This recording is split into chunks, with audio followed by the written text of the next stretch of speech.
On va donc rester sur ce crunch. Maintenant, basculons côté anglais avec Diageo. Diageo qui est mis face aux mêmes difficultés, c'est évident. Ceci étant, eux, ils se réorganisent de l'intérieur pour essayer justement de proposer, je dirais, des produits plus en adéquation avec les attentes de leurs clients. Est-ce que par la force des choses, c'est plus intéressant ?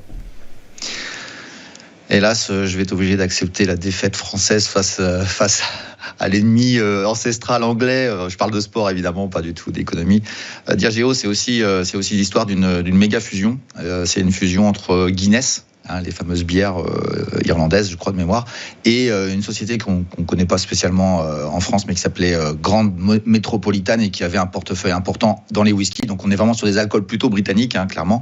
On a un positionnement qui est un peu différent. Et on a à peu près 60, on va dire 80%, ce sont des whiskies qui sont très connus avec des marques très très réputées. Et le reste, c'est de la bière. Donc on a sur une distribution en termes de produits qui est un peu différente de ce que fait Pernod Ricard, mais elle est tout à fait intéressante. La répartition du chiffre d'affaires est 25% sur l'Europe, donc un petit peu moins que Pernod Ricard, et beaucoup plus importante sur l'Amérique du Nord, puisqu'on a 40% du chiffre d'affaires de Diageo qui est là-bas, avec aussi une représentation en Asie de l'ordre de 20%.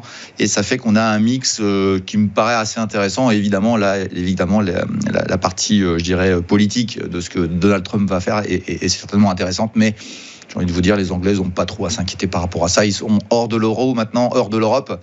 Donc c'est peut-être autour des métriques qu'il faut regarder. Et les métriques sont assez claires. On est sur une société qui fait de l'ordre de 20 milliards de dollars de chiffre d'affaires, qui n'a pas non plus une progression très importante prévue, mais elle irait vers 22 milliards à l'horizon 2026-27.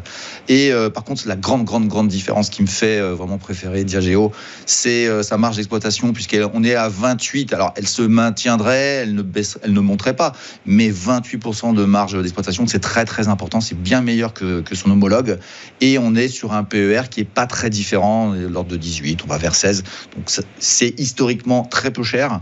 C'est pas pour ça que techniquement ça peut ne pas baisser, mais on a quand même un niveau de prix où on est arrivé, on est autour de 23 livres sterling. J'ai envie de vous dire que ça commence à se réfléchir. Je pense que des investisseurs long terme seront intéressés beaucoup plus par Diageo. C'est pour moi, c'est peut-être le dossier le plus intéressant actuellement dans la sphère, avec Campari dont on avait parlé il y a 2 semaines. Diageo, c'est vraiment magnifique. Alors c'est pas dans le PEA pour les gens qui ont un PEA, mais pour moi c'est vraiment un dossier très très très intéressant. Les métriques sont vraiment assez impressionnantes.